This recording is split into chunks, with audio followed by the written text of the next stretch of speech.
waxaa laga yaabaa inaad wax akhriso 30 cisho soo socda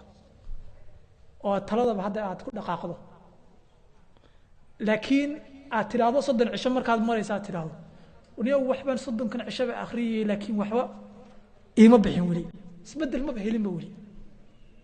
iyadana waxaan leeyahay sheekh ba arday ba sheekhiisa u yimid kaasuu ku yiri sheekhow wax badan baan akhriyay laakiin wixii faraha badnaa aan akhriyay waxaan u maleeyay in waqti badan iga khasaaray waayo wax aan ka faa'iideeyo ma jiro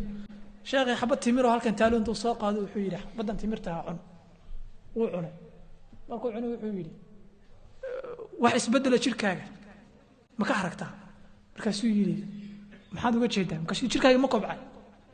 markaasuu yiri xabad timirta ma kobcis markaasuu yiri may laakiin wuxuu yiri xabadan timirta ma khasaarin xabku jirkaaga ma kobcin laakiin xabadan timirta aad cuntay iyo 20 xabab hadaad cuntid ma khasaarin waayo qayb waxay aadaysaa maskaxda madaxii qayb waxay aadaysaa jirkii hoose qayb waxay aadaysaa feedhii iyo sanbabadii aadaysaa qayb gacmihii aadaysaa kulli shaqay wada qabanayaan jirkii buu u qaybsamaya akhriskuna waa sidaas oo kale muddad u baahan tahay saad u ogaatid